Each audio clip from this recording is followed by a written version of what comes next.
¿Todos dispuestos?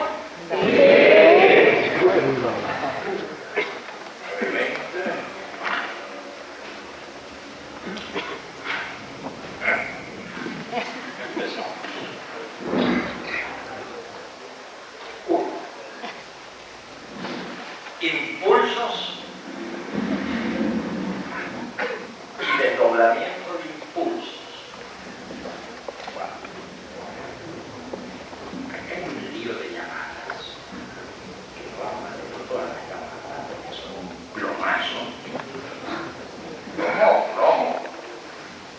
Plomo con zinc. ¿Qué?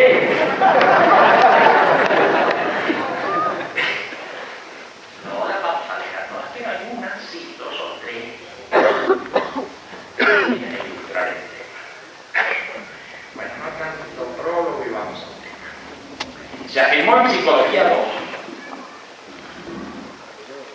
que el trabajo de un impulso en cualquier circuito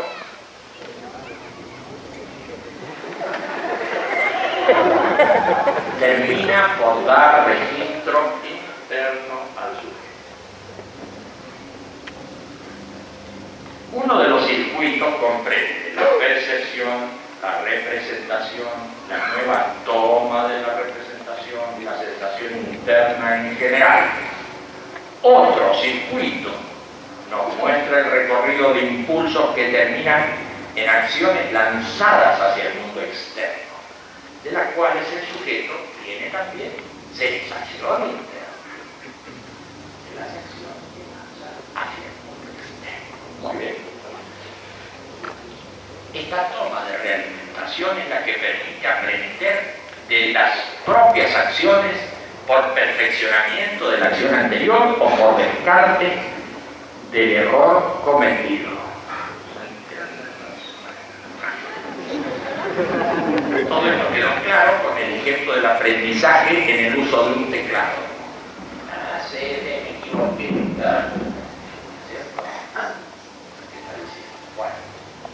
Por otra parte, todo impulso que termina en el intracuerpo o en el exterior del cuerpo da registros de distintos emplazamientos en el espacio de representación, pudiendo señalarse que los impulsos del intracuerpo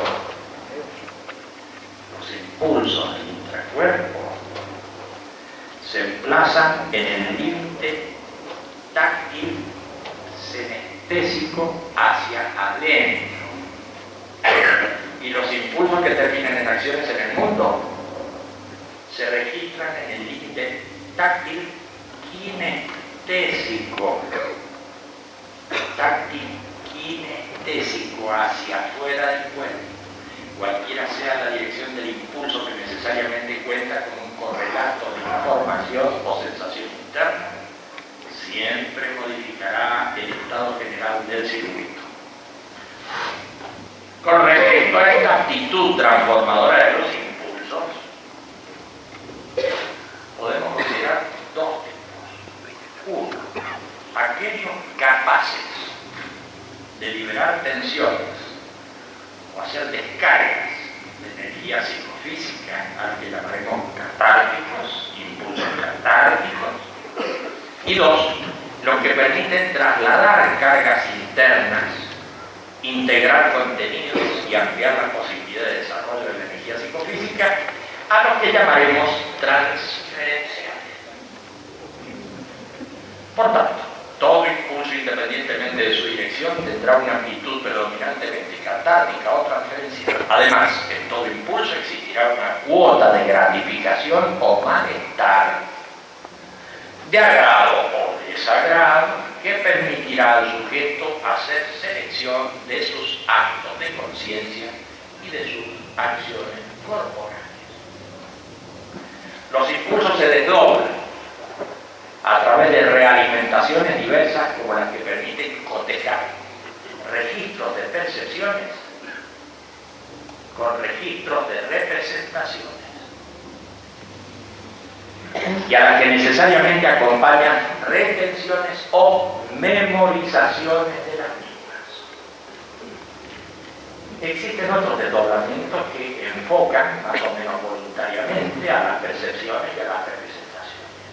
Estos desdoblamientos han sido designados como apercepciones. Apercepciones. Es decir, como selección y dirección de la conciencia hacia las fuentes de percepción y como evocaciones, es decir, como selección y dirección de la conciencia hacia las fuentes de retención. La voluntaria e involuntaria dirección y selección de la conciencia hacia sus distintas fuentes constituye la función que genéricamente ha sido llamada atención. 2. La conciencia, la atención y el yo. Llamamos conciencia al aparato que coordina y estructura las sensaciones, las imágenes y los recuerdos del psiquismo humano. Por otra parte, no se puede ubicar a la conciencia en un lugar preciso del sistema nervioso central o en algún punto y profundidad cortical o subcortical. Tampoco es el caso de confundir puntos de trabajo especializados, tales como los casos de los centros, con estructuras de funcionamiento que se verifican en la totalidad del sistema nervioso. En la totalidad del sistema nervioso. Cuanto mayor claridad expositiva, designamos como fenómenos conscientes a todo lo que ocurre en los diferentes niveles y estados de vigilia, semisueño y sueño, incluidos los subliminales que suceden en los límites del registro de lo percibido, de lo representado y de lo recordado. Desde luego, al hablar de lo subliminal, no nos estamos refiriendo a los supuestos subconscientes o inconscientes. A menudo se confunde la conciencia con el yo, cuando en realidad este no tiene una base corporal, como ocurre con la conciencia, aunque sea difusa, tiene base corporal, tiene base física, pero parece que el yo es otro negocio.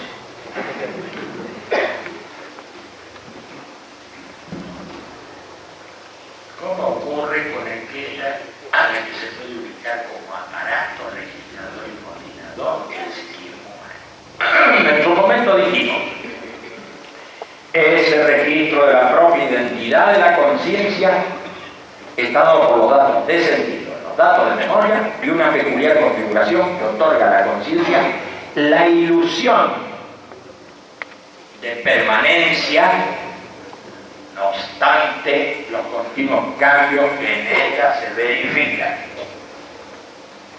Esa configuración ilusoria de identidad y permanencia es el yo. En los estados alterados de conciencia se comprueba frecuentemente que ésta se mantiene en vigilia al tiempo que determinados impulsos que deberían llegar a su registro han sido bloqueados, sufriendo la noción del yo una alteración o un extrañamiento. En esa situación, el yo es registrado como emplazándose en zonas límites externas del espacio de representación y a cierta distancia del yo habitual, distancia entre comillas. El sujeto se puede experimentar así, registrando y sintiendo fenómenos que provienen del mundo externo, cuando en rigor los fenómenos mencionados no son de percepción, sino de representación. A estos fenómenos en los que la representación sustituye a la percepción y por tanto se los sitúa en un espacio externo hacia cuyo límite se desplaza el yo, solemos llamarlos proyecciones.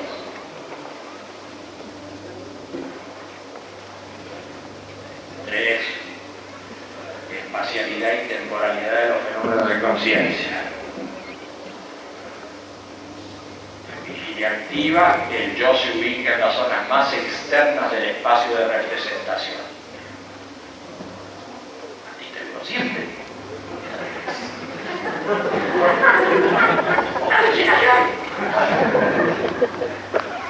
Vigilia activa, el yo se ubica en las zonas más externas del espacio de representación, perdido en los límites del tacto externo.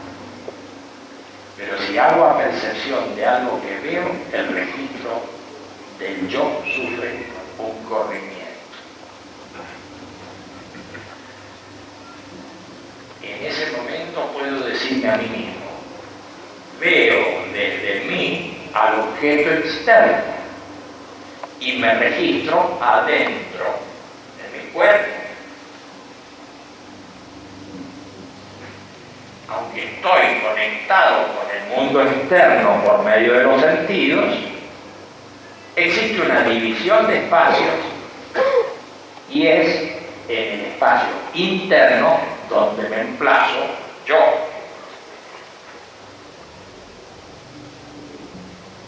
Si posteriormente percibo mi respiración, podré decirme a mí mismo, comillas, esto me lo digo a mí mismo, experimento desde mí el movimiento de los pulmones. Estoy adentro de mi cuerpo, pero no adentro de mis pulmones. Está claro que experimento una distancia entre el yo y los pulmones. No solamente porque al yo lo registro en la cabeza, que está alejado de la caja torácica, sino porque en todos los casos de percepción interna, como ocurre con un dolor de muelas o un dolor de cabeza, los fenómenos estarán siempre a distancia de mí como observador.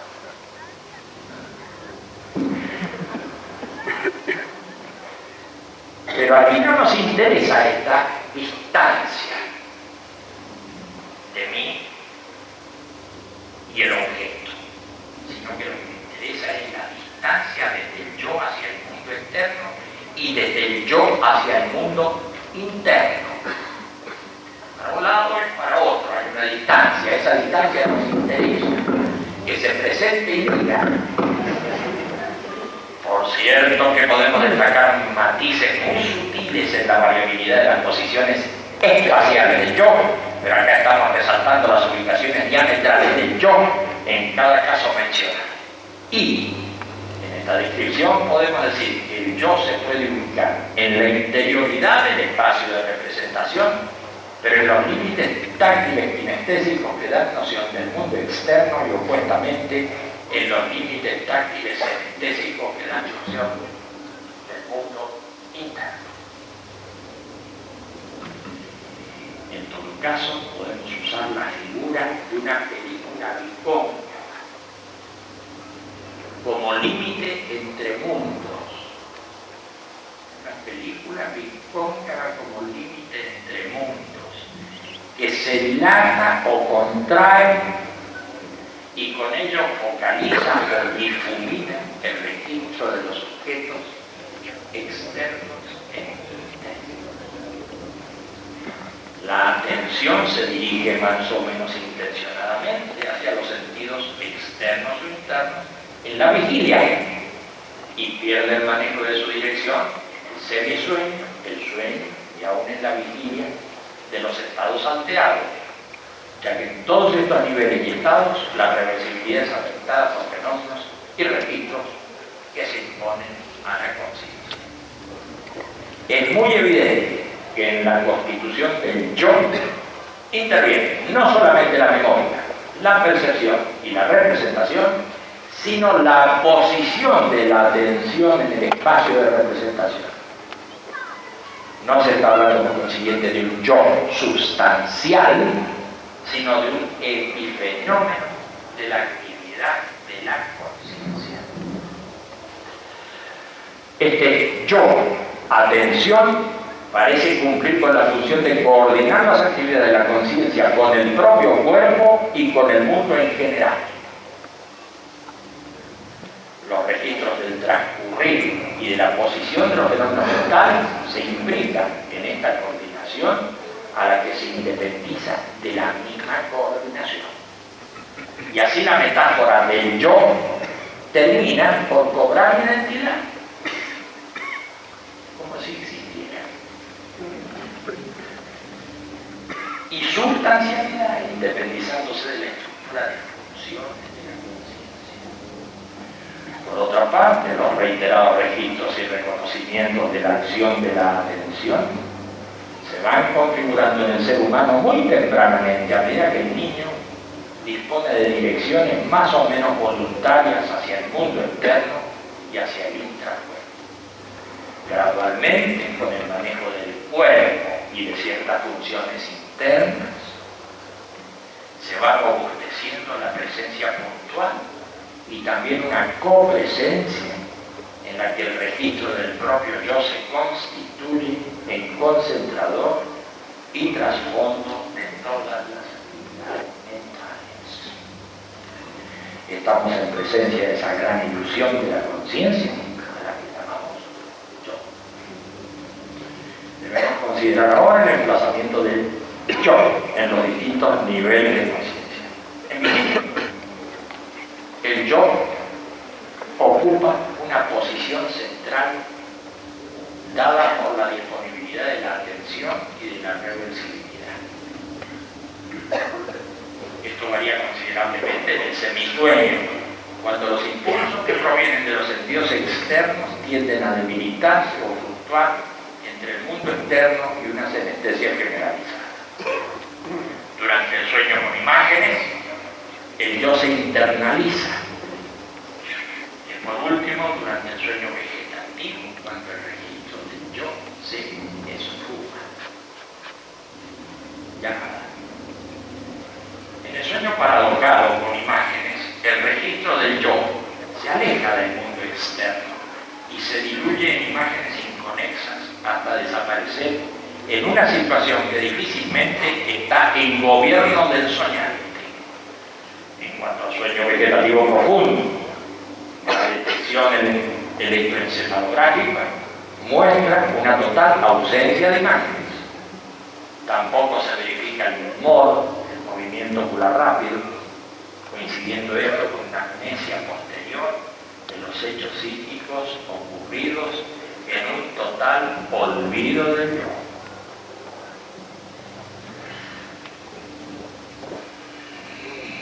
Las transformaciones de los impulsos en los sueños vigílicos aparecen en la secuencia de asociaciones libres, con numerosas traducciones alegóricas, simbólicas y sígnicas, que conforman el especial lenguaje de imágenes de la senestesia. Por cierto, nos estamos refiriendo a las secuencias imaginarias sin control, propias de las vías asociativas, y no a las construcciones imaginarias.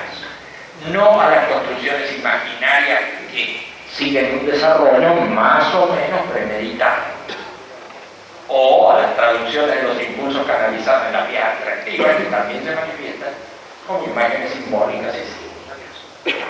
Los impulsos, transformándose en distintos niveles, también hacen variar el registro del yo en la profundidad y superficialidad del espacio de representación. Usando una figura podemos señalar que los fenómenos psíquicos se registran siempre entre coordenadas espaciales X e Y, pero también con respecto a Z, siendo Z la profundidad del registro en el espacio de representación. Desde luego, el registro de cualquier fenómeno se experimenta en la tridimensionalidad del espacio de representación, en cuanto a altura vertical, lateralidad horizontal y profundidad de los impulsos conforme mayor externalidad o mayor interioridad, cosa que podemos comprobar al apercibir o representar impulsos provenientes del mundo externo, del intracuerpo o de la memoria. Sin complicarnos con descripciones propias de la fenomenología, debemos considerar ahora algunos tópicos estudiados exhaustivamente por ella. Así, decimos que en vigilia los campos de presencia y copresencia permiten ubicar los fenómenos en sucesión temporal, estableciéndose la relación de hechos desde el momento actual en el que estoy emplazado con los momentos anteriores de los que proviene el fluir de mi conciencia y con los posteriores hacia los que se lanza ese fluir.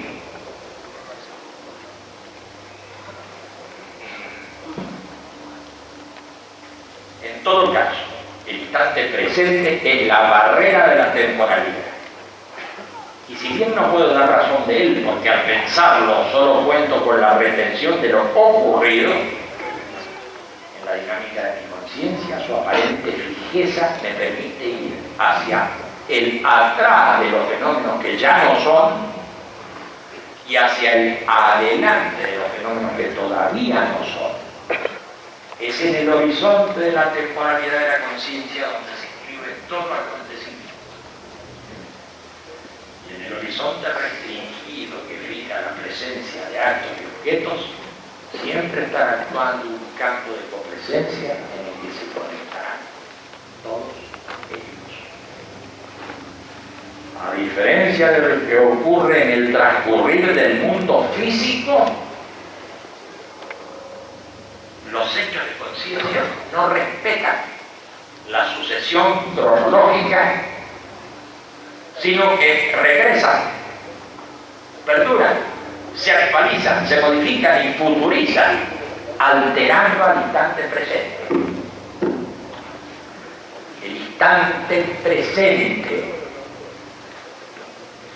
se estructura por el entrecruzamiento de la retención y de la protención, ejemplificando un acontecimiento doloroso, imaginado a futuro, puede actuar sobre el presente del sujeto, desviando la tendencia que llevaba su cuerpo en dirección a un objeto previamente querido. Así, las leyes que se cumplen en la espacio-temporalidad del mundo físico sufren un desvío considerable en los objetos y los actos mentales. Esta independencia del psiquismo por desviación de las leyes físicas hace recordar la idea de clinamen.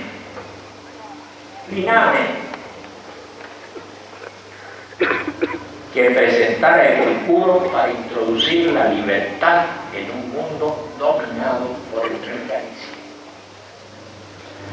Llamadas. Al parecer, Epicuro defendió la teoría de Demócrito según la cual los átomos se mueven formando el mundo físico, pero agregó, frente a la objeción de Aristóteles, que los átomos sufren desvíos, inclinaciones que les permiten encontrarse. La doctrina correspondiente a la idea del clinamen parece haber sido formulada completamente 300 años después de Epicuro. Ver Lucrecio de Rerum Natura, eso, bueno. Pero este asunto es interesante. Dando por comprendida la estructuralidad de la conciencia en la relación entre los aparatos y las diferentes vías por las que circula el impulso, podemos considerar al impulso en sus distintas transformaciones como el átomo básico de la actividad psíquica, el impulso.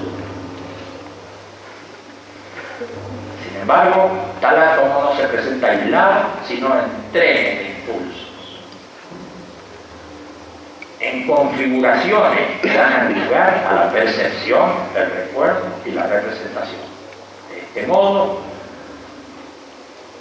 la inserción de lo psíquico en la espacialidad externa comienza por los impulsos que, convertidos en protensiones de imágenes kinestésicas y en futurizaciones, eso que voy a hacer ahora,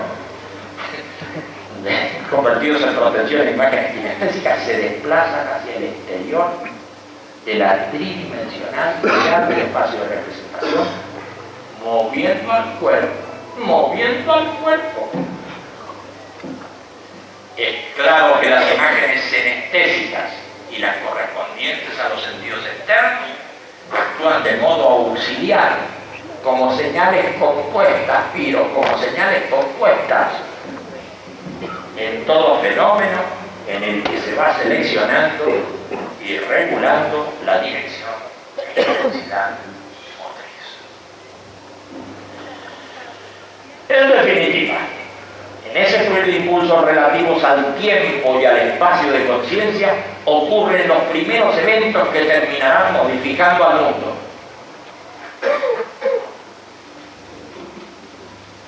No es ociosa aquí una reflexión general sobre los hechos en los que el psiquismo actúa desde y hacia la externidad. Para comenzar, observamos que los objetos materiales se presentan como espacialidad a la captación táctil de los sentidos, a la captación táctil de los sentidos, de todos los sentidos, que diferencian el corpúsculo,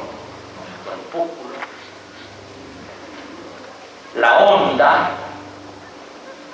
la molécula, la presión, la termicidad, etc. Fenómenos espaciales que se registran táctilmente en todos. Para terminar, decimos que estas impresiones o impulsos externos al psiquismo ponen en marcha un sistema de interpretación y respuesta que no puede operar sino en un espacio interno. Así que el mundo mueve mi espacio interno. Pero esto no queda así. Prácticamente mi espacio interno se mueve en el mundo.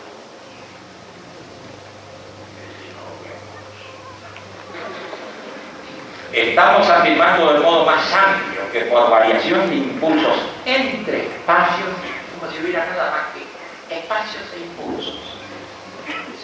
Bueno, estamos afirmando de modo más amplio que por variación de impulsos entre espacios, el psiquismo es penetrado y penetra al mundo. No estamos hablando de circuitos cerrados entre estímulos y respuestas, no, sino de un sistema abierto y creciente que capta y actúa por acumulación y protensión temporal. Por otra parte, esta apertura entre espacios no ocurre por franquear las barreras de una mónada, sino porque la conciencia ya en su origen se constituye desde, en y para el mundo, llamada.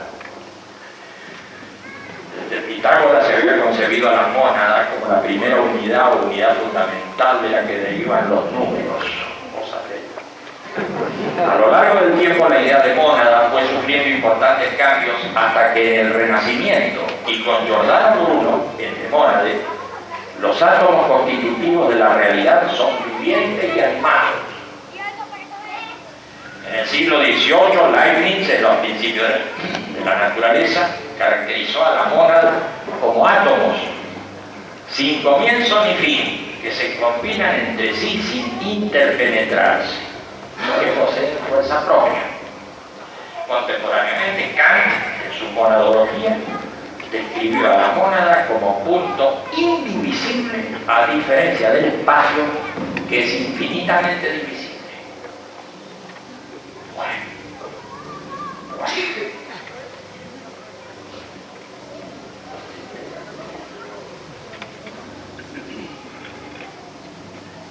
entonces, por otra parte, esta apertura entre espacios no ocurre por franquear las barreras de la mónada, sino porque la conciencia ya en su origen se constituye de, en y para el mundo.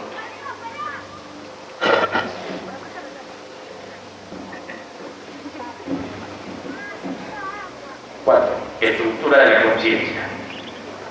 yo más o menos relojeo ahora la estructura de la conciencia. Los diferentes modos de estar el ser humano en el mundo,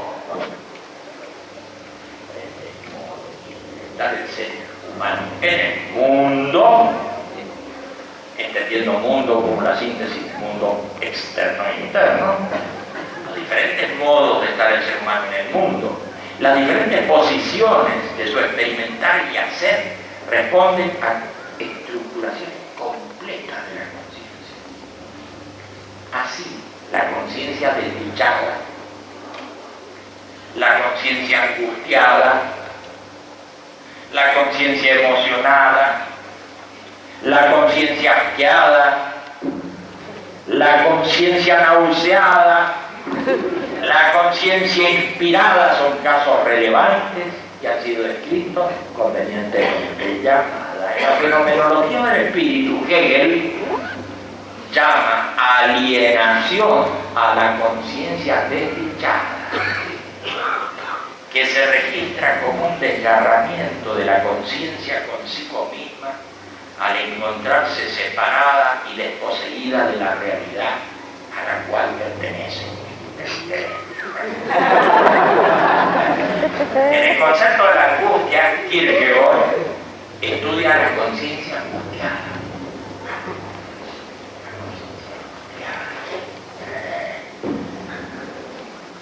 Que se manifiesta con respecto a su objeto, que es la nada.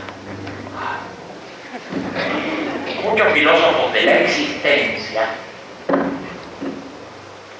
recurren al método fenomenológico para describir los actos y objetos de síntesis de conciencia.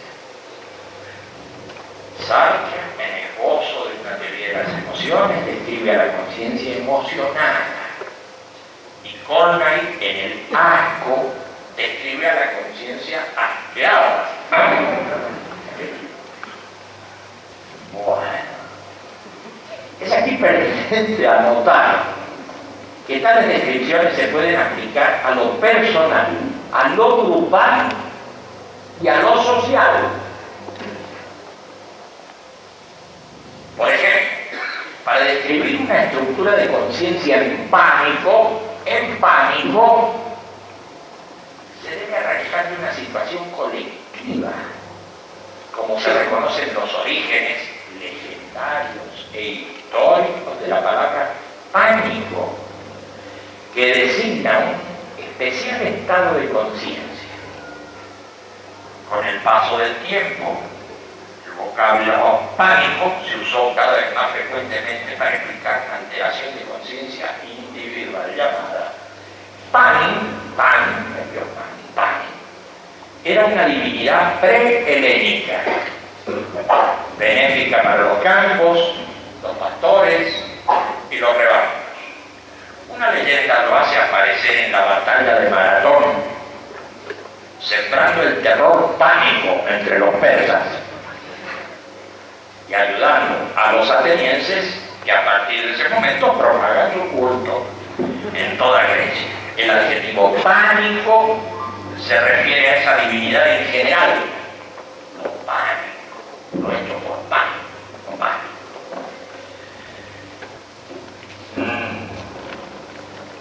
Pero pánico se usó para señalar el estado de conciencia que denota un peligro inminente y que es colectivo y contagioso. Eso es lo pánico.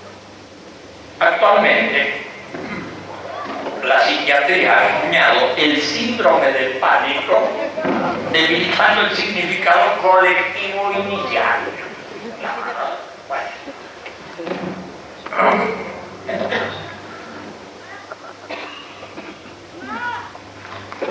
Ahora bien, los casos anteriormente citados pueden ser entendidos individualmente o en conjunto en atención a la intersubjetividad constitutiva de la conciencia.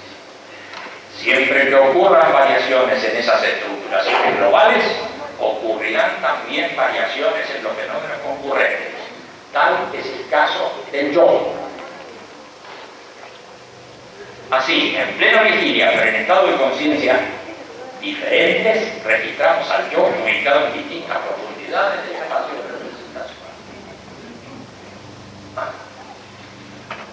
comprender lo anterior, debemos apelar a diferencias entre niveles y estado de conciencia. Los niveles clásicos de vigilia, el sueño profundo, paradojal, el sueño profundo vegetativo, no ofrecen dificultades de comprensión. Pero en cada uno de esos niveles tenemos la posibilidad de reconocer posiciones variables de los fenómenos psíquicos. Poniendo ejemplos extremos, decimos que cuando el yo mantiene contacto sensorial con el mundo externo, pero se encuentra perdido en sus representaciones y evocaciones, o se tiene en cuenta a sí mismo sin intereses relevantes sobre su acción en el mundo, estamos en presencia de una conciencia vigílica en estado de ensimismamiento. El cuerpo actúa externamente en una suerte de irrealidad que profundizándose puede llegar a la desconexión y a la inmovilidad. Se trata de un corrimiento del yo hacia una presencia constante de los registros de la evocación, representación o percepción, táctil y sinestésica, y por tanto la distancia se alarga entre el yo y el objeto externo. Se alarga. Bien. En el caso opuesto, el yo perdido en el mundo se desplaza hacia los registros táctiles kinestésicos, sin crítica ni reversibilidad sobre los actos que realiza. Estamos ante un caso de conciencia vigílica en estado de alteración, como puede ocurrir en la llamada emoción violenta.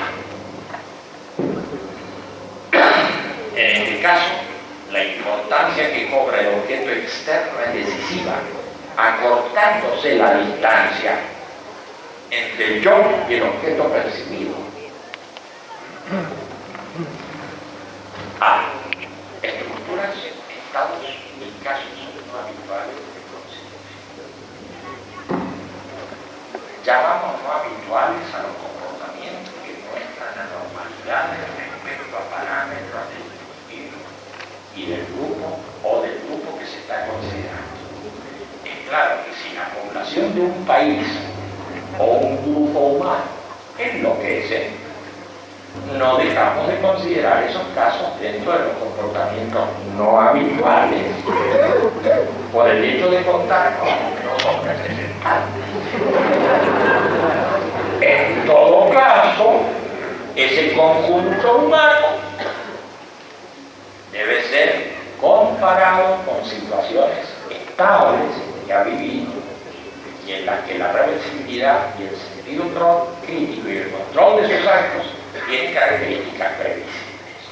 Por otra parte, hay casos no habituales que son fugaces y otros que parecen arraigarse y aún desplegarse a medida que pasa el tiempo.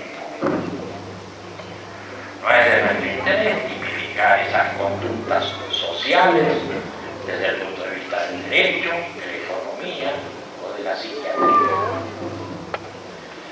Tal vez encontraríamos más motivos de reflexión sobre estos casos en la antropología y en la historia.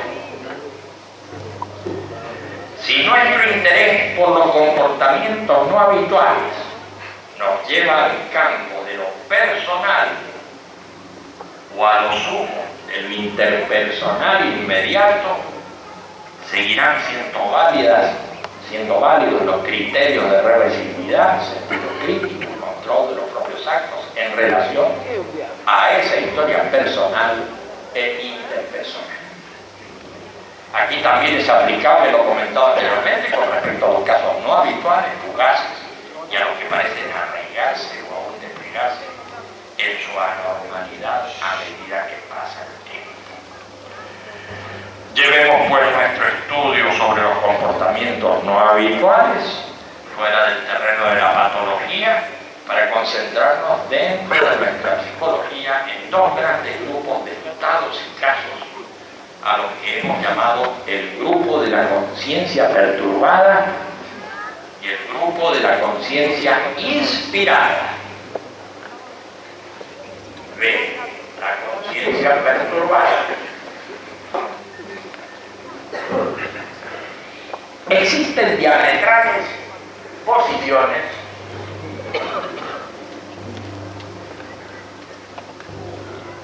del yo entre estados alterados que van desde la actividad cotidiana a la emoción violenta y estados ensimismados que van desde la calma reflexiva hasta la desconexión con el mundo externo. Hay, sin embargo, otros estados alterados en los que las representaciones se externalizan proyectivamente, de tal modo que realimentan a la conciencia como percepciones que provienen del mundo externo, y otros de ensimismamiento en los que la percepción del mundo externo se internaliza introyectivamente. Hemos escuchado y leído historias e informes seriamente controlados sobre las alucinaciones que padecen quienes se encuentran en situaciones de compromiso en las altas montañas, en las soledades polares, en los desiertos y en los mares. El estado físico de fatiga, anoxia y sed, el estado psíquico de abandono en la monotonía del silencio y la soledad, las condiciones ambientales térmicas externas son elementos que han llegado a conformar casos de alteraciones alucinatorias y mucho más frecuentemente casos de alteraciones ilusorias humanas. Por otra parte, del lado del ensimismamiento introyectivo, la sensación externa llega a la conciencia, pero la representación correspondiente opera desconectada del contexto general perceptivo, realimentando a la conciencia que interpreta y registra el fenómeno como interioridad significativa, como representación que parece dirigirse a la interioridad del sujeto de modo directo. En un ejemplo, las luces coloreadas de los semáforos de una gran ciudad comienzan de pronto a los ojos de un angustiado peatón a enviar misteriosos códigos y claves. El sujeto a partir de ese momento se considera como la única persona capaz de recibir y comprender el significado de esos mensajes.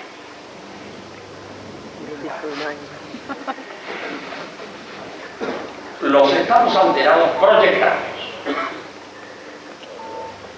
y los estados ensimismados introyectados corresponden a transitorias o permanentes perturbaciones de la conciencia vigílica que mencionamos acá como casos de desplazamientos diametrales en la ubicación del yo.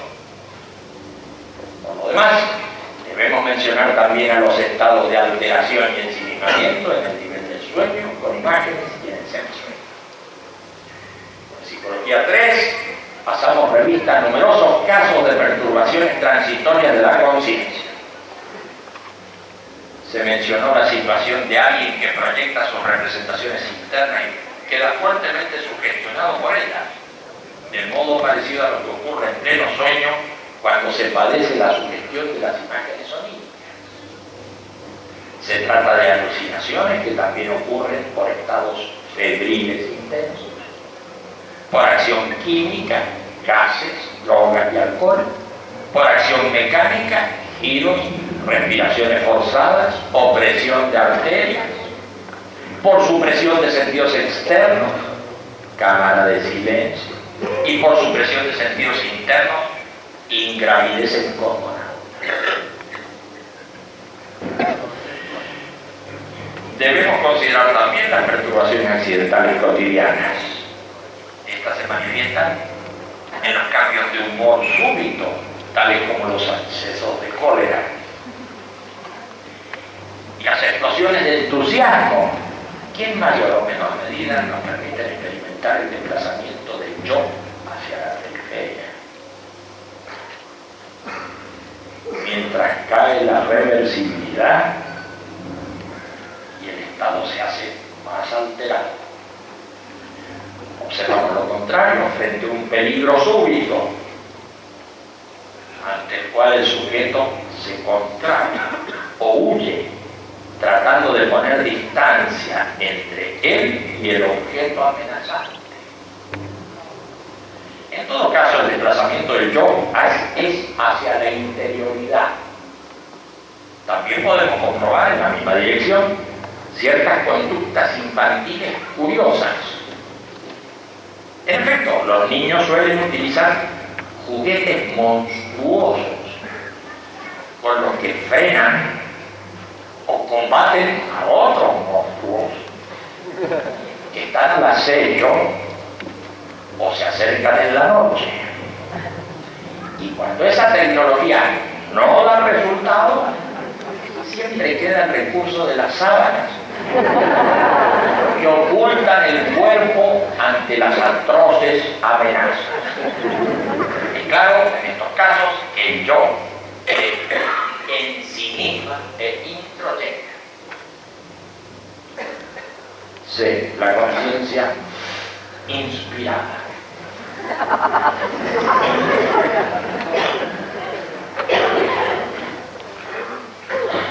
¿Estamos bien?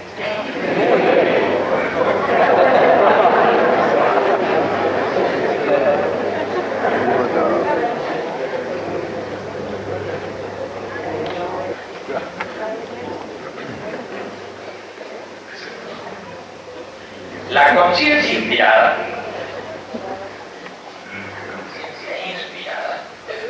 es una estructura global, capaz de lograr intuiciones inmediatas de la realidad. Por otra parte, es apta para organizar conjuntos de experiencias y para priorizar expresiones que se suelen transmitir a través de la filosofía, la ciencia, el arte y la mística. En orden a nuestro desarrollo podemos preguntar y responder un tanto escolarmente. ¿Es la conciencia inspirada un estado de ensimismamiento o de alteración? ¿Es la conciencia inspirada un estado perturbado? ¿Una ruptura de la normalidad? ¿Una extrema introyección o una extrema proyección? Sin duda que la conciencia inspirada es más que un estado. Es una estructura global que pasa por los diferentes estados y que se puede manifestar en distintos niveles. Por último, es más que una extrema introyección o una extrema proyección, ya que alternativamente se sirve de ellas en atención a su propósito. Esto último es evidente cuando la conciencia inspirada responde a una intención presente, o en algunos casos cuando responde a una intención no presente, pero que actúa presentemente. En la filosofía no son de importancia los sueños inspiradores, ni las inspiraciones súbitas, sino la intuición directa que aplican algunos pensadores para aprehender las realidades inmediatas del pensamiento sin intermediación del pensar deductivo o discursivo. No se trata de las corrientes intuicionistas en lógica y en matemáticas, sino de pensadores que privilegian la intuición directa, como en el caso de Platón con las ideas, de Descartes con el pensar claro y distinto, descartando el engaño de los sentidos, y de Husserl con las descripciones de las noesis, suspendiendo el juicio, haciendo epoqué, poniendo entre paréntesis. Platón y Aristóteles conocieron las diferencias entre el pensar intuitivo y el discursivo, privilegiando Platón el primer tipo.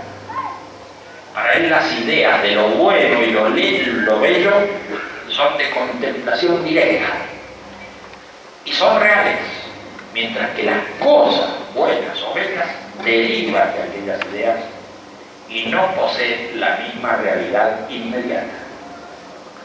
En Descartes reconocemos ese gran aporte del pensamiento que piensa sobre sí mismo sin intermediación. Y en Husserl, el contacto directo con la noesis, los actos de pensar y las normas, los objetos ligados intencionalmente a los actos del pensar. En la historia de la ciencia se rescatan ejemplos de inspiraciones súbitas que permitieron avances importantes. El caso más conocido, aunque dudoso, es el de la famosa caída de la manzana de Newton.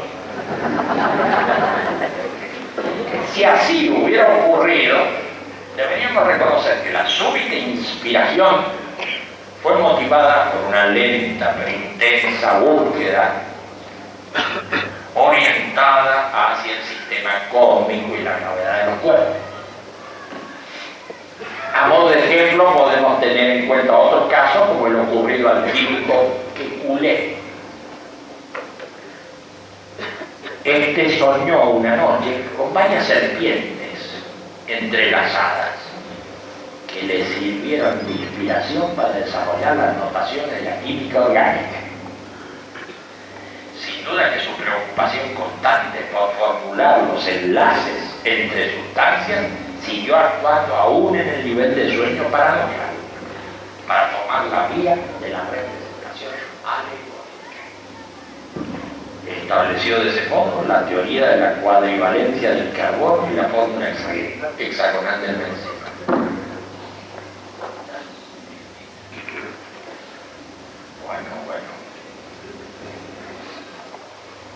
En el arte hay muchos ejemplos de sueños inspiradores. Tal el caso de Mary Shelley. Ella había declarado ante sus amigos,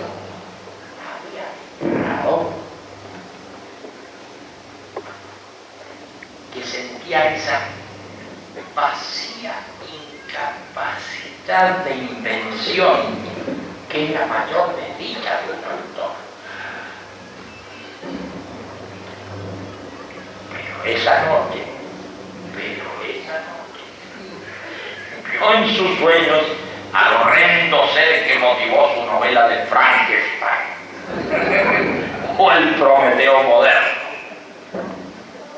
Otro tanto ocurrió con el sueño de R.L. Stevenson, que puso en marcha su relato fantástico, El extraño caso del Dr. Jekyll y Mr. Hyde.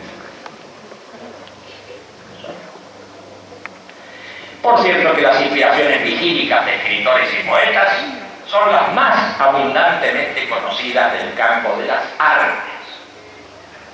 Sin embargo, por otros medios hemos llegado a conocer inspiraciones de pintores como Kandinsky, que en lo espiritual en el arte describe la necesidad interior que se expresa como inspiración en la obra artística. Artistas plásticos, literatos, músicos, danzarines y actores han buscado la inspiración tratando de colocarse en ambientes físicos y mentales no habituales. Los diferentes estilos artísticos que responden a las condiciones epocales no son simplemente modas o modos de generar, captar e interpretar la obra artística, sino maneras de disponerse para recibir y dar impactos sensoriales, de colocarse, de disponerse. Esta disposición es la que modula la sensibilidad individual o colectiva y es por tanto el predialogal que permite establecer la comunicación estética. En la mística encontramos vastos campos de inspiración. Debemos señalar que cuando hablamos de mística en general, estamos considerando fenómenos psíquicos de experiencia de lo sagrado en sus diversas profundidades y expresiones. Existe una copiosa literatura que da cuenta de los sueños, las visiones del semisueño y las intuiciones vigílicas de los personajes referenciales de religión religiones, sectas y grupos. Abundan además los estados anormales y los casos extraordinarios de experiencia de lo sagrado que podemos tipificar como éxtasis, o sea, situaciones mentales en que el sujeto queda absorto, deslumbrado dentro de sí y suspendido. Por otra parte, el arrebato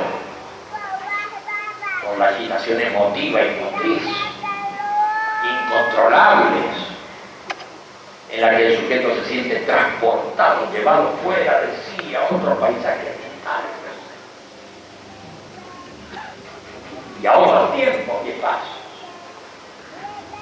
Por último, como reconocimiento y que el sujeto cree comprender todo en un instante. En este punto estamos considerando la conciencia inspirada en su experiencia de lo sagrado, que varía en su modo de estar frente al fenómeno extraordinario, aunque con extensión se han atribuido también esos funcionamientos mentales a los raptos del poeta o del músico, casos en que lo sagrado puede no estar presente. Hemos mencionado estructuras de conciencia a las que llamamos conciencia inspirada, y las hemos mostrado en grandes áreas conocidas como la filosofía, la ciencia, el arte y la mística. Pero en la vida cotidiana, la conciencia inspirada actúa con frecuencia en las intuiciones o en las inspiraciones de la vigilia del semisueño y el sueño paradoxal. Ejemplos cotidianos de inspiración son los del pálpito, del enamoramiento, de la comprensión súbita de situaciones complejas y de la resolución instantánea de problemas que perturbaron durante mucho tiempo a su vida. Estos casos no garantizan el acierto, la verdad o la coincidencia del fenómeno respecto a su objeto, pero los registros de certeza que los acompañan son de importancia fundamental para el sujeto. Acá hemos pasado por encima muchas cosas que son un plomazo, así que se leerán en su momento, pero ahora cosas lindas que dicen, por ejemplo, los Upanishads. Cuando el espíritu humano se ha retirado al reposo, dice, retiene consigo los materiales de este mundo en que están contenidas las cosas todas, y entonces crea y destruye su propia gloria y radiación, pues el espíritu brilla con su propia luz. Cosa práctica, dicen esos tipos. En la Biblia explica Daniel que solo él vio la visión, pues no la vieron los hombres que conmigo estaban, sino que cayó sobre ellos un terror grande, de modo que huyeron a esconderse. La vio él. De la Vesta, los Gatas, en Llana 56, 2-3, dice, profeta de la Vesta: proclamaré esta primera enseñanza al mundo, enseñanza que me reveló el omnisciente Aura Magna. La primera enseñanza de la primera religión universal, y lo primero está hostia. Eso que está diciendo, os revelaré. No, la primera enseñanza que me reveló el omnisciente Aura Magna. Hablaré de los dos primeros espíritus del mundo, de los cuales el más bondadoso dijo así al dañino: ni nuestros pensamientos, ni nuestros mandamientos, ni nuestra inteligencia, ni nuestras creencias, ni nuestras obras, ni nuestra conciencia, ni nuestras almas están de acuerdo en nada.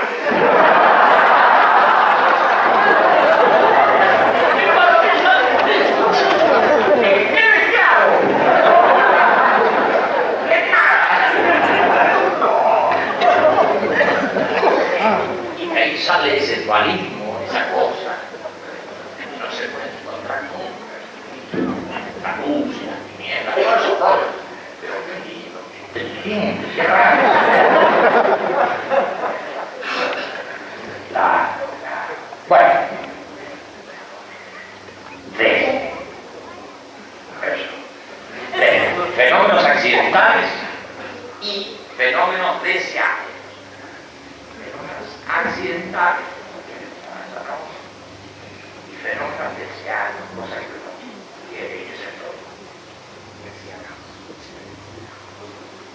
La conciencia puede estructurarse en distintas formas, variando por acción de estímulos puntuales internos y externos o por situaciones complejas que operan de modo no querido, de modo accidental. La conciencia es tomada, llamada, se entiende tomada como no dirigida ni manejada por el propio sujeto. Bueno, entonces la conciencia es tomada en una situación en que la reversibilidad y la autocrítica prácticamente quedan anuladas. En el caso que nos ocupa, la inspiración irrumpe en mecanismos y niveles, actuando a veces de un modo menos evidente como trasfondo de la conciencia. El sujeto no se inspira por una cosa puntual, sino que empieza a estar en vena, a colocarse.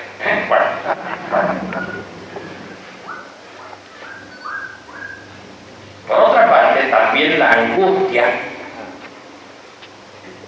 la náusea, el asco y otras configuraciones pueden manifestarse súbitamente,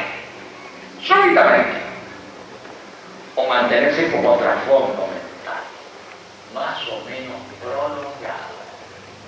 Ejemplificando, cuando accidentalmente levanto una piedra y en ella descubro el bullir de minúsculos insectos que pueden pegarse a mi mano, que me pueden invadir, experimento repulsión hacia esa vida informe que me acomete. También registro una sorda aversión cuando percibo algo pegajoso, húmedo y tibio que avanza hacia mí. Pero la reacción inmediata va más allá del reflejo motriz, que responde a lo peligroso. Va más allá, ya que me compromete visceralmente. ¿A qué viene eso? ¿Qué viene? El compromiso visceral.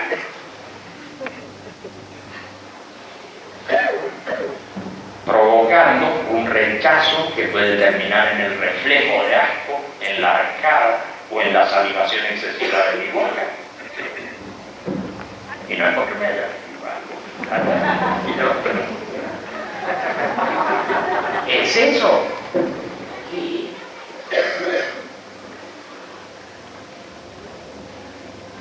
Y en el extraordinario registro de la distancia que se ha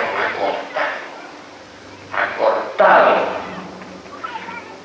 entre yo y el objeto, o entre yo y la situación asquerosa.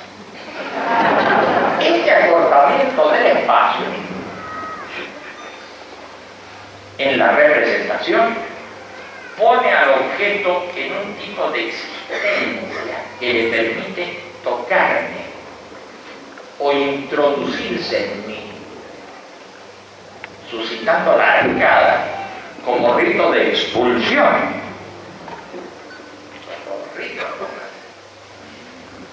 Yo fui verdadero, sin embargo parece tocarme, introducirse en mí. Yo, primero, para defenderme de eso, como el niño cuando monstruos y esas cosas, resulta que hago una arcada, o llega a vomitar. Y el otro está ahí en sus cosas, pero no se ha cortado, él se mete en mí y yo un vomito y un poco de compostura.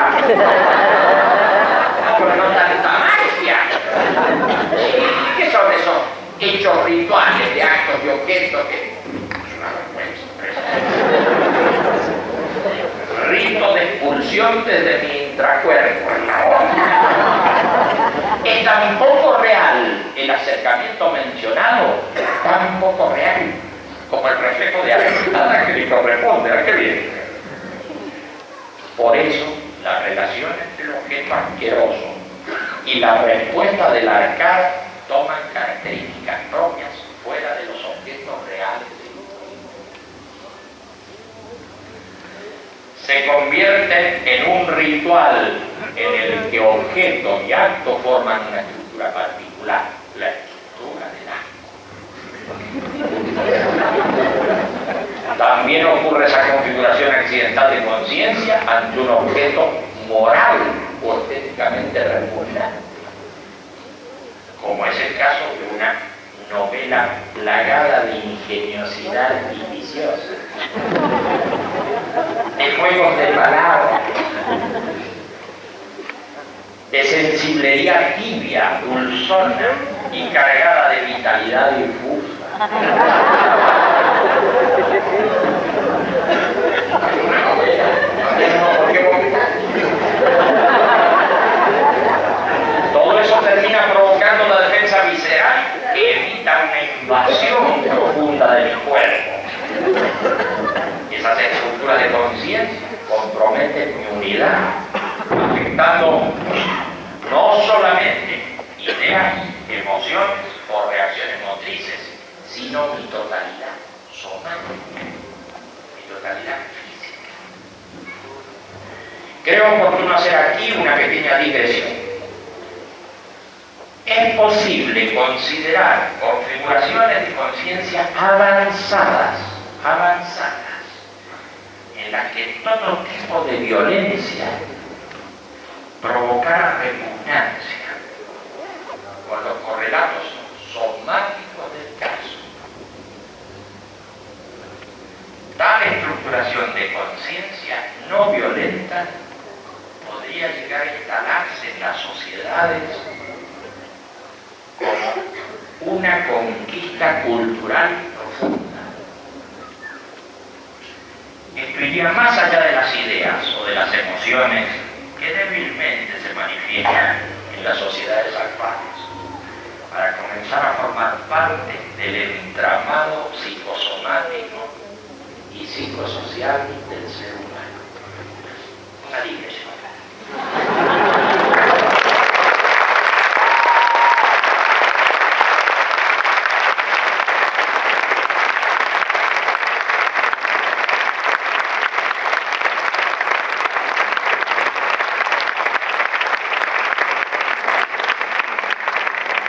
Volviendo a nuestro cauce, hemos reconocido estructuras de conciencia que se configuran accidentalmente.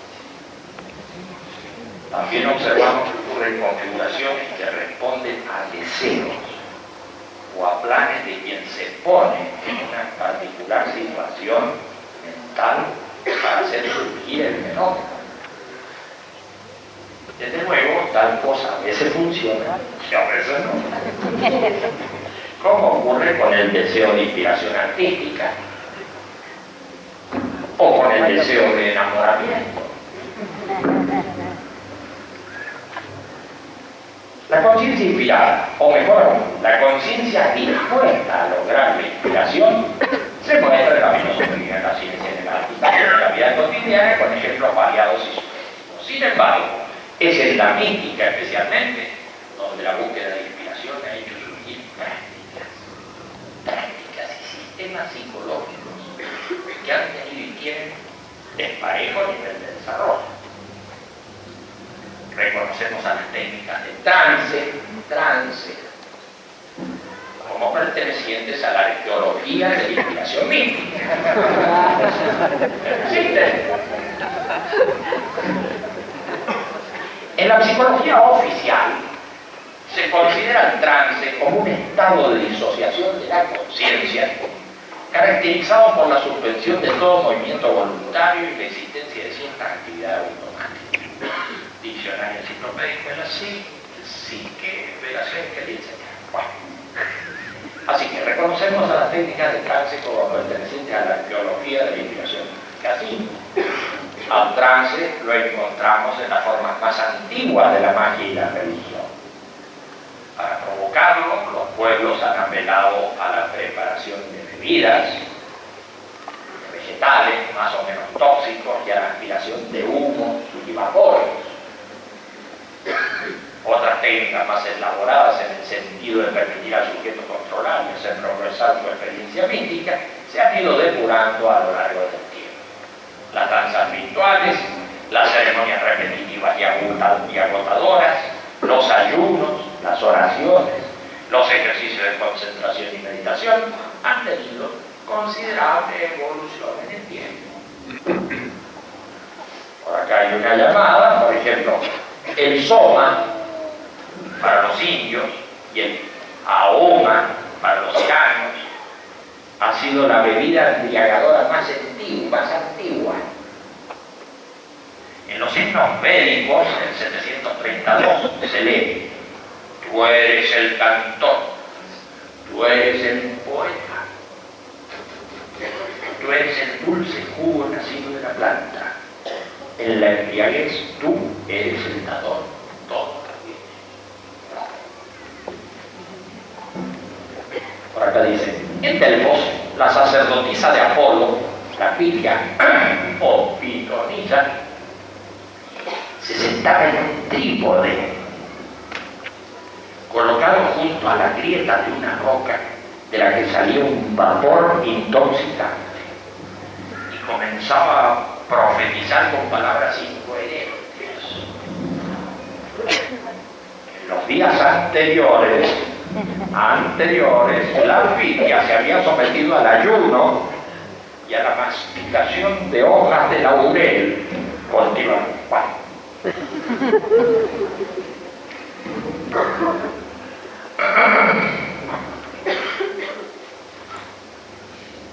El desplazamiento del yo y la suspensión del yo.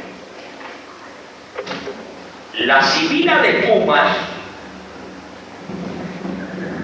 no queriendo ser tomada por la terrible inspiración, se desespera y, retorciéndose, grita: ya viene el Dios. Y al dios Apolo le cuesta poco bajar desde su bosquecillo sagrado hasta el antro profundo en donde se apodera de la naturaleza. La llamada dice: Virgilio, que hace una descripción fantástica de la anécdota de Pumas, seguramente cuenta con información más que suficiente sobre el procedimiento de las sibilas a lo largo de la historia de Grecia y Roma. De todos modos, en el libro sexto de la Eneida dice la sibila. Nosotros nos gusta más como lo pusimos nosotros. En Virgilio dice así la sibila. Dice: he aquí al Dios. Es lo mismo, ya viene el Dios. Bueno, está explicando el Virgilio a su modo. Es un romano,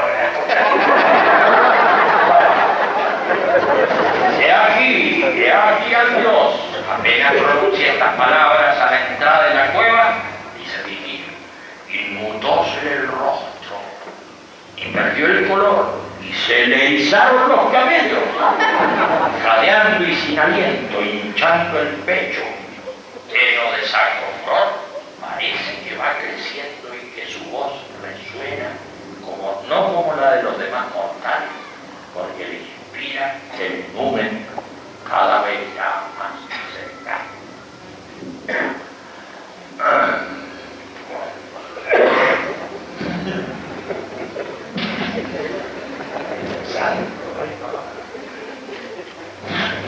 Entonces, en todo caso, y en la distinta cultura, la entrada atrás ocurre por interiorización del yo y por una exaltación emotiva. Y por una exaltación emotiva, así que los que practican estas cosas, fíjense bien, y por una exaltación emotiva,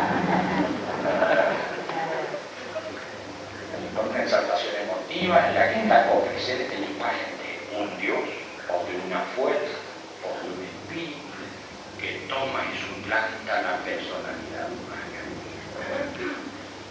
En los casos de trance, el sujeto se pone a disposición de esa inspiración que le permite captar realidades y ejercitar poderes desconocidos para él en la vida cotidiana. Sin embargo, leemos a menudo que el sujeto hace resistencia y hasta lucha con un espíritu o un Dios tratando de evitar el arrebato en unas convulsiones que hacen recordar a la epilepsia.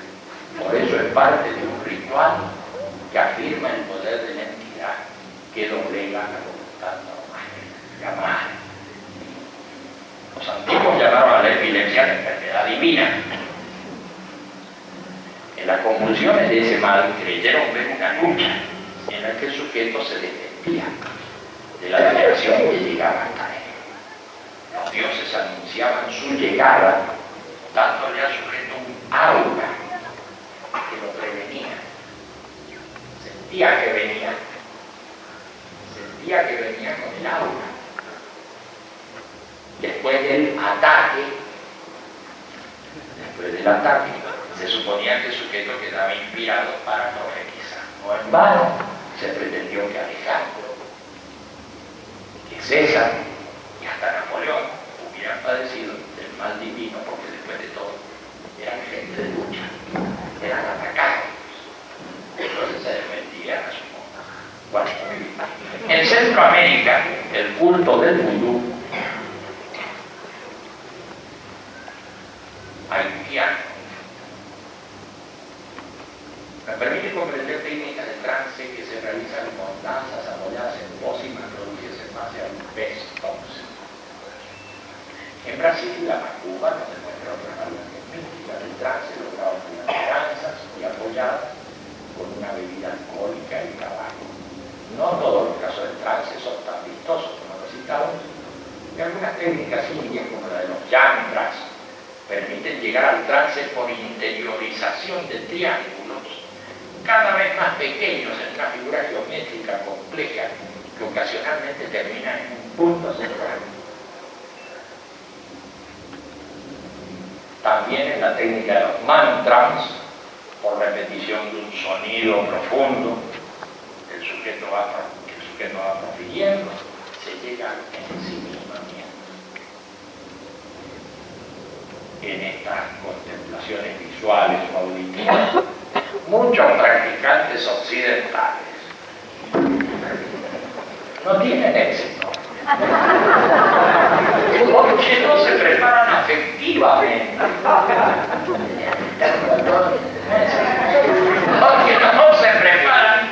afectivamente, limitándose a repetir figuras o sonidos sin interiorizarlos por la fuerza emotiva o devocional que se requiere para que la representación sinestésica acompañe el entendimiento de la atención. Bueno, estos ejercicios se repiten tantas veces como sea necesario, muchas veces, hasta que el practicante experimente la sustitución de su personalidad y la inspiración se haga plena. El desplazamiento del yo y la sustitución por otras entidades puede ser verificado en los cursos mencionados y hasta en las más recientes corrientes espirituales. En estas, el medio trance es tomado por una entidad espiritual que sustituye a su personalidad habitual. No ocurre algo tan diferente con el trance hipnótico. Cuando el sujeto interioriza profundamente las sugerencias, las sugestiones del operador, llevando la representación de la voz del operador al lugar que normalmente ocupa el yo habitual.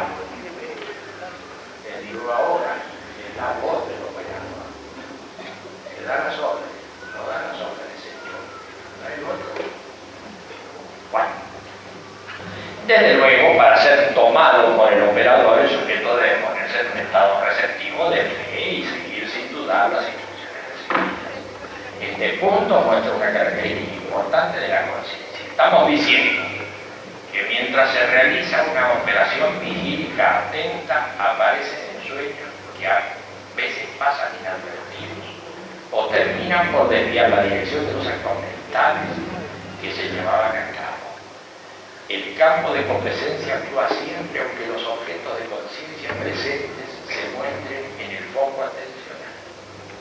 La gran cantidad de actos automáticos que se realizan en vigilia muestra esta aptitud de la conciencia para realizar diferentes trabajos simultáneamente.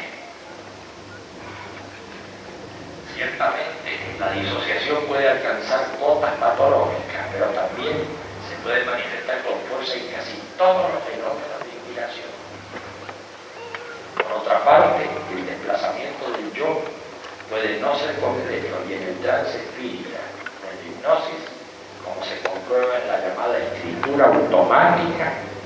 se efectúa sin tropiezos, aunque la atención del sujeto esté puesta en el diálogo o en otras actividades. Con frecuencia encontramos esta disociación en la criptografía, en que la mano dibuja mientras el sujeto desarrolla una conversación telefónica muy concentrada. Bueno, avanzando hacia el ensimismamiento, podemos llegar a un punto. En el ensimismamiento podemos llegar a un punto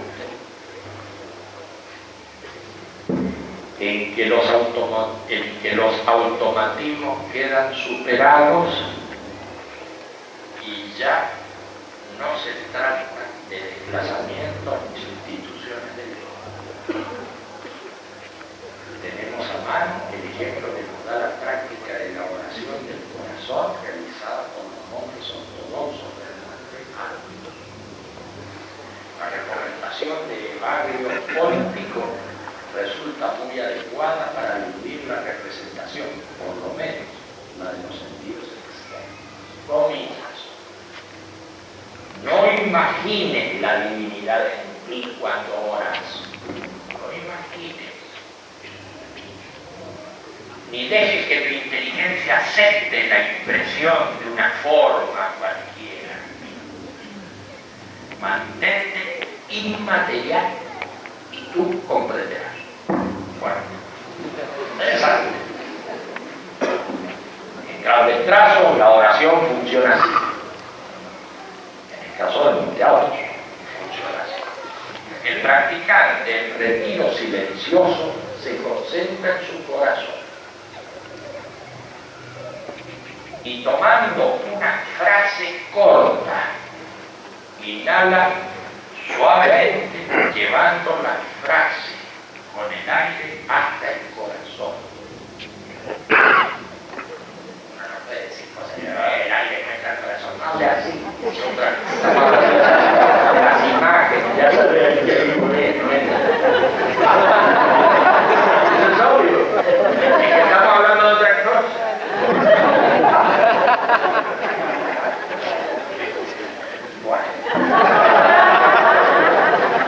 Entonces, en grandes trazos, la oración funciona así.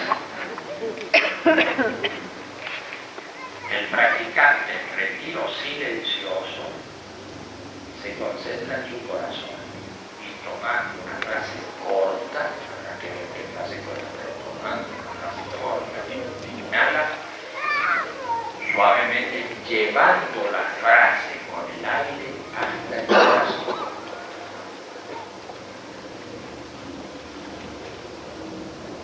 Cuando ha terminado la inhalación, comillas, presiona para que llegue más adentro.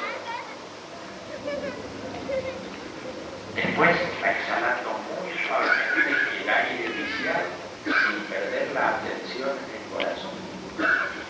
Esta práctica era repetida por los monjes muchas veces al día, hasta que aparecían algunos indicadores de progreso, como la iluminación, paréntesis, del espacio de representación.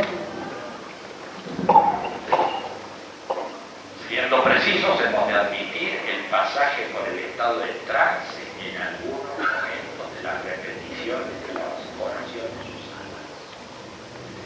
El pasaje por el trance no es muy diferente al que se produce en los trabajos por los yantras o mantras, pero como en la práctica de la oración del corazón no se tiene la intención de ser tomado por entidades que reemplacen la propia personalidad, el practicante termina superando el trance y suspendiendo la actividad del yo.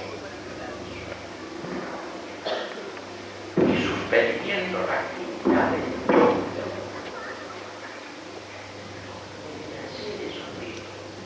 Bueno, en ese sentido, en la práctica del yoga se puede pasar también por distintos tipos de trance, pero se debe tener en cuenta lo que nos dice Patanjali en el Sutra 2 del libro 1. El yoga aspira a la liberación de las perturbaciones de la mente, de las perturbaciones de la mente.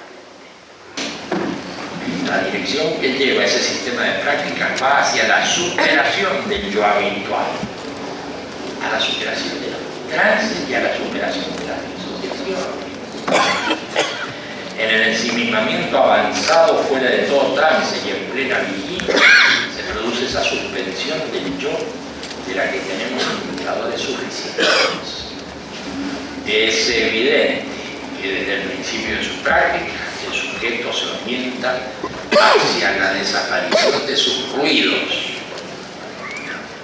de conciencia, amortiguando las percepciones externas, las representaciones, los recuerdos y las expectativas. Algunas prácticas del yoga permiten aquietar la mente y colocar al yo en estado de suspensión durante un breve lapso. Los aforismos del yoga o yoga sutra recopilados por Patanjali en el siglo II es el primer libro de yoga que se conserva íntegro en sus 195 breves y magistrales enseñanzas. Bien, finalmente el acceso a los niveles profundos. ¿Se entiende? Más o menos.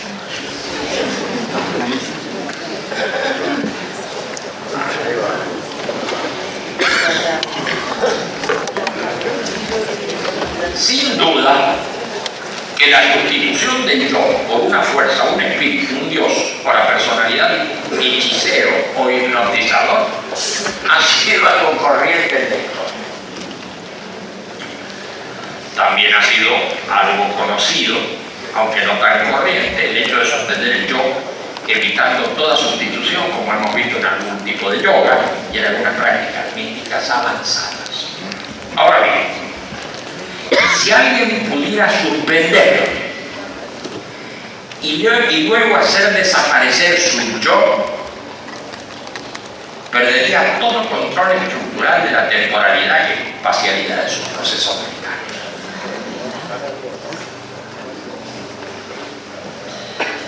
Se encontraría en una situación anterior a la del aprendizaje de sus primeros pasos infantiles.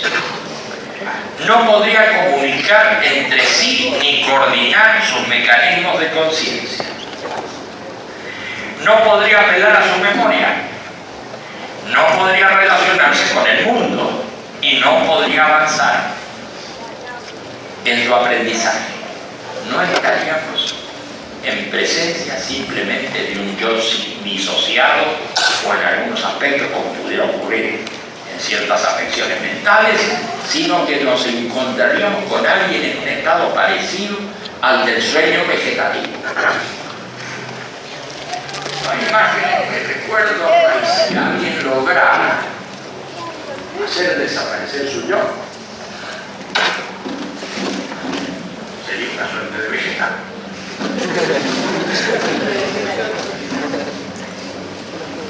Ríndete a la desaparición del yo. No hable así, no hable así. No vaya a andar por la calle, no atropella un auto, no coordina, no es así. No es así. El ego, lo deja así, ¿cómo se come? Bueno. Esa desaparición del yo que no se sabe qué se está hablando. Se está hablando de determinadas circunstancias en las que el yo puede ser suspendido. Y del yo, de lo que pasa en ese momento de suspensión, trae un recuerdo de representación extraordinaria de lo que pasó.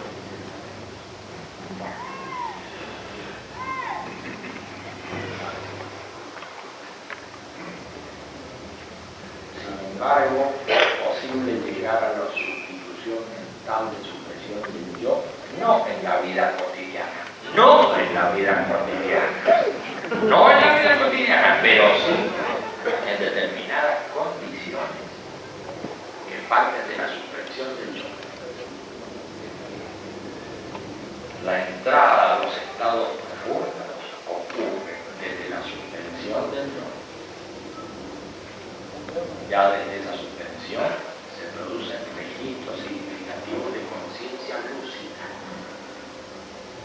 y comprensión de las propias limitaciones mentales, lo que constituye un gran avance. En este tránsito se debe tener en cuenta algunas condiciones ineludibles. Una, que el practicante tenga claro el propósito de lo que desea lograr. Que el practicante tenga claro el propósito de lo que desea lograr. Como objetivo final de su trabajo, va hacia allá, no sabe hacia dónde va, no sabe, no estudia, no entiende, no funciona.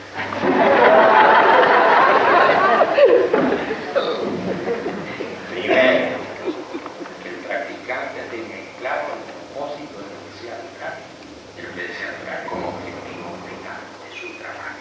Segundo, que cuente con suficiente energía psicofísica para mantener su atención ensimismada y concentrada en la subvención del don. Tercero, que pueda continuar sin solución de continuidad en la profundización del estado de suspensión hasta que desaparezcan las referencias espaciales y temporales. Con respecto al propósito, se debe considerar a este como la dirección de todo el proceso, pero sin que ocupe el foco de la atención. Si ese propósito está en el foco atencional, quiero lograr tal cosa, pues hay que llegar ¿cómo hace? Entonces, que el propósito actúe y no se produzca la paradoja de que no tienes que atender a eso, o si atiendes a eso lo frenas. Entonces, ¿cómo hace para que trabaje? Te la tienes que arreglar para meterlo con presencia. Es decir, la presencia practicada con tiempo y con regularidad, y desde ahí, desde donde se manejan esos fenómenos que no requieren que la atención esté concentrada en un objeto, porque justamente se trata de desconcentrar en todo objeto. Parece una cosa extraordinaria, pero lo hacemos muy a menudo. Sabemos a dónde vamos a mover aquí, solito llevamos el auto, llevamos nuestro cuerpo en una dirección para acá, sí, para acá. No estemos pensando nada más con eso, porque eso si pensábamos con eso chocamos. No es así, ¿no? Sabemos cuáles son las huellas, cuáles son los. Y los que se abotonan los botones de la camisa están pensando continuamente. O el acto automático los lleva, con presencia de hábitos los lleva a ver acá, el botón 3 para no usar y trabajan desde esa competencia. Acá estamos hablando de cosas serias, pero es bueno rescatar que las cosas más elementales están también en ese trabajo. Trabajando de competencia que guía direcciones del ser humano en el mundo, lo guía desde esos propósitos que ofrecen.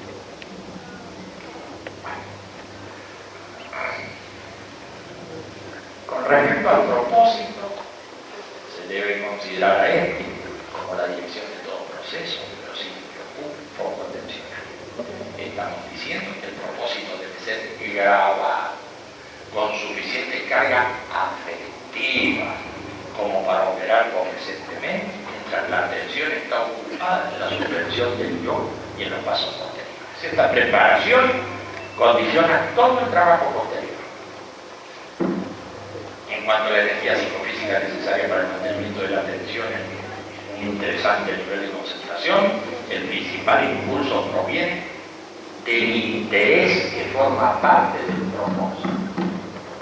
Hay que sacar energía. Sacar,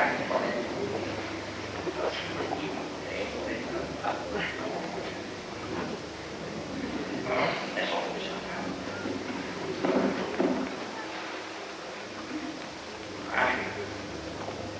Al comprobar la falta de potencia y permanencia, se debe revisar la preparación que se ha hecho del propósito. Se requiere una conciencia despejada de fatiga, reflexionar sobre un solo objeto. Continuar con la profundización de la suspensión hasta lograr el registro del vacío significa que nada debe aparecer como representación ni como registro de sensaciones internas. No puede ni debe haber registro de esa suspensión mental. Y el regreso a la situación mental de suspensión o a la vigilia habitual se produce por los impulsos que delatan la posición y las incomodidades del cuerpo. El Señor vuelve. Nada se puede decir de ese vacío. Nada se puede decir de ese vacío. El rescate de los significados inspiradores, de los sentidos profundos, que están más allá de los mecanismos y las configuraciones de conciencia, se hace desde mi yo cuando éste retoma su trabajo en tiempo normal. Estamos hablando de traducciones de impulsos profundos que llegan a mi intracuerpo durante el sueño profundo o de impulsos que llegan a mi conciencia en un tipo de percepción diferente a la conocida en el momento de regreso a la vigilia nocturna. No podemos hablar de ese mundo porque no tenemos